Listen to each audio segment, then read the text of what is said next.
What if you did spiritual intermittent fasting for 21 days straight? We are not just talking about skipping meals for health or losing weight. We are talking about combining the ancient practice of religious fasting with the modern method of intermittent fasting. A daily 12-hour window without eating, used not only to cleanse the body, but to sharpen the mind and open space for the sacred. Fasting has always been more than diet. In all spiritual traditions, fasting means creating intentional emptiness. When you stop feeding your body constantly, something changes. Your senses become sharper, your mind becomes clearer, and there is an internal space that opens, a space normally occupied with digestion, cravings, and food distractions. Jesus fasted 40 days in the desert before starting his ministry. Moses fasted on Mount Sinai before receiving the commandments. Buddha fasted under the Bodhi tree before enlightenment. Muhammad fasted regularly and instituted Ramadan. Fasting is not a modern invention by health gurus. It is an ancient spiritual technology that all major religions recognized as powerful. But here is the difference. We will combine ancient wisdom with modern science. 12-hour intermittent fasting means you choose an eating window. For example, you eat between noon and midnight and fast from midnight to noon the next day. Or you eat between 8 in the morning and 8 at night. During the 12 hours of fasting, you consume nothing with calories. Only water, unsweetened tea, black coffee. Nothing else. No juices, no broths, no artificial sweeteners. Only calorie-free liquids. This is important because any calories break the metabolic fast. Here is the spiritual element that differentiates this from common diet fasting. During this fasting time, especially in the early morning hours, you use hunger as a reminder to pray. Every time your stomach growls, you stop for 1 minute and pray. 21 days. That is the time your body takes to fully adapt to a new eating pattern. It is also the time spiritual traditions consider sufficient to break old patterns and establish new ones. 3 weeks of spiritual intermittent fasting can change not only your body, but your relationship with food, with discipline, and with God. The science behind intermittent fasting is solid. When you go 12 hours without eating, your body depletes glucose reserves and starts burning fat. Your insulin level drops. Autophagy processes, where damaged cells are recycled, are activated. Inflammation decreases. Mental clarity increases. But spiritual traditions knew this long before modern science. They knew that fasting cleanses not only the body, but the mind. When you are not constantly digesting food, your brain has more energy available. You think faster. You focus better. And something more subtle happens. Hunger becomes a teacher. In our culture of abundance, we never feel real hunger. We eat out of habit, boredom, emotion. But when you fast intentionally, hunger stops being the enemy. It becomes a signal of your body working correctly.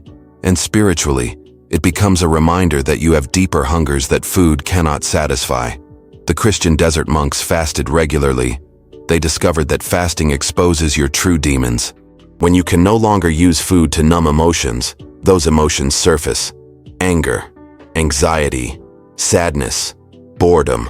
Fasting forces you to face what you normally hide by eating. In Judaism, fasting is an act of teshuvah, of returning to God. In Islam, fasting during Ramadan is one of the 5 pillars of faith.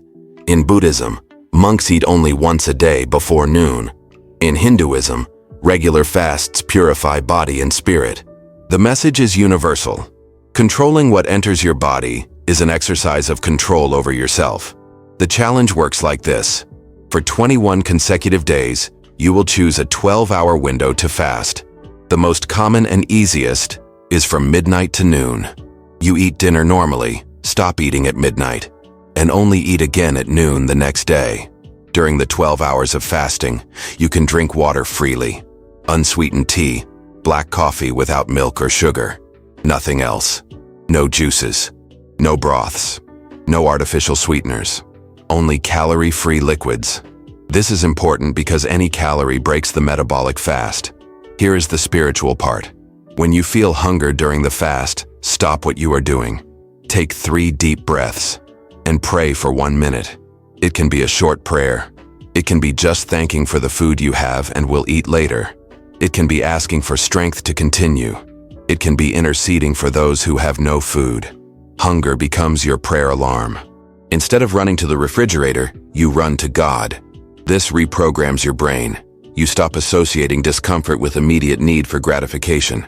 You learn to sit with hunger, to observe it, to use it as spiritual fuel. After 12 hours, you break the fast with a simple, healthy meal. It is not time to stuff yourself. Eat slowly, chew well, thank for the food, and then continue your day normally, eating what you need until midnight, when fasting starts again. 21 days in a row. If you skip a day, you can continue the next day, but try to maintain the sequence. Consistency is what creates transformation. One day of fasting changes nothing, but 21 consecutive days change neurological and spiritual patterns. What can you realistically expect? First, weight loss if you need to lose. When you reduce your eating window, you naturally eat fewer calories. But this is not the main goal. It is just a side effect. Second, impressive mental clarity. Many people report their fasting mornings are the most productive. Without the lethargy of digestion, your brain functions at high speed. You think faster, focus better, solve problems with more creativity. Third, control over impulses. Fasting teaches you do not need to obey every desire immediately. You feel hunger and do not eat. This ability overflows into other areas. You feel anger and do not explode. You feel urge to spend and do not spend. Fasting is self-control training. Fourth, gratitude for food. When you fast regularly, food stops being trivial. You stop eating on autopilot. Every meal becomes more meaningful. You savor more. You waste less. You thank more. Fifth, deeper spiritual connection. Using hunger as a prayer reminder creates a meditative practice throughout the day. You do not need scheduled time or special place. Whenever hunger hits, you pray. This makes spirituality something alive, not just a Sunday ritual. Tell me in the comments, have you ever tried fasting before? Was it for religious, health, or spiritual reasons? How was the experience? I want to know your story. Now the practical step-by-step. First step, choose your fasting window. The easiest for beginners is midnight to noon. You sleep through half the fast, which makes it easier. If you wake up very early, you can do 8 at night to 8 in the morning. Second step, prepare the night before. Eat well at dinner, but do not overdo it. Eating too much before fasting makes hunger worse the next day. Eat a balanced meal with proteins, good fats, and complex carbohydrates. Drink plenty of water. Third step, when waking up fasting, drink a large glass of water.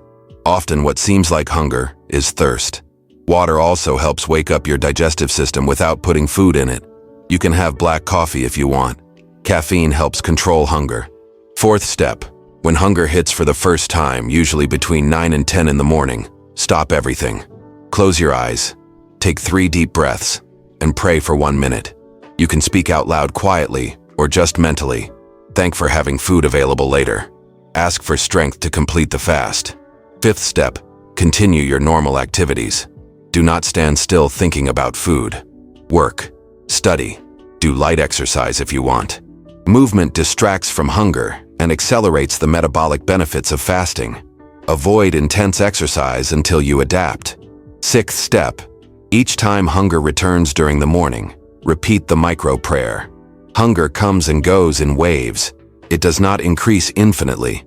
If you wait 10 minutes, it usually decreases. Use each wave as a prayer opportunity. Seventh step, at noon, or when your fasting window ends, break the fast with something simple. Fruits, yogurt, eggs, a salad. Do not eat fast food or refined sugar as your first meal. This causes an insulin spike and you will feel terrible. Eighth step, eat normally during your eating window, but with attention. Do not use fasting as an excuse to stuff yourself afterward. Eat until satisfied, not until you explode. And always give thanks before eating. Now the crucial warnings. First, if you have a history of eating disorders, do not do this challenge without professional supervision. Fasting can be a trigger for destructive behaviors in people with anorexia, bulimia, or binge eating. Second, if you have diabetes, hypoglycemia, or any metabolic condition, consult a doctor first. Fasting dramatically alters blood sugar levels. It can be dangerous without proper supervision. Third, pregnant and breastfeeding women should not fast.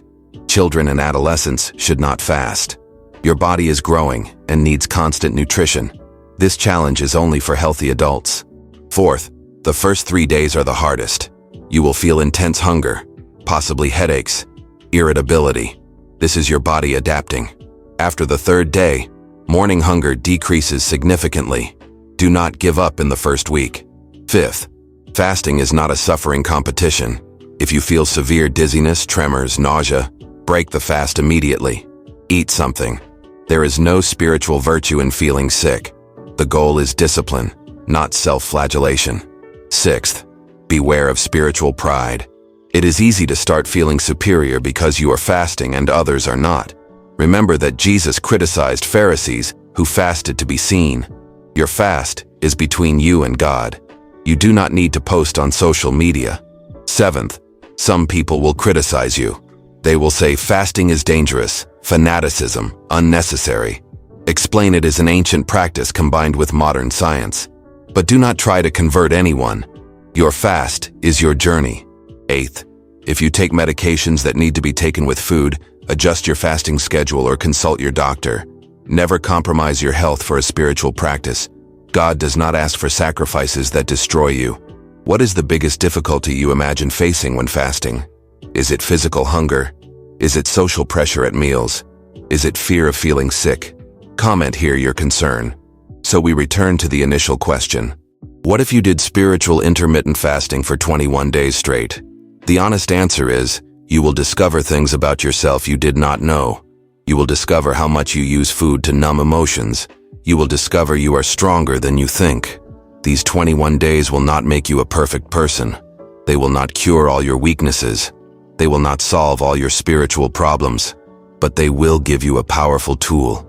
They will teach you that you can control your body, not be controlled by it. In our culture, we are slaves to our desires. We feel a want. We obey immediately. Fasting breaks this chain. You feel the urge to eat and choose not to eat. You feel discomfort and choose to sit with it instead of running. This is real freedom. Fasting also exposes the nature of temptation. The serpent in Eden tempted Eve with food. Satan tempted Jesus in the desert offering bread. Food has always been the first spiritual battlefield. When you learn to control your relationship with food, you learn principles that apply to all other temptations. And there is something profound about using hunger as prayer. You are telling your body, I have a greater hunger. Hunger for meaning, hunger for connection with God, hunger for purpose.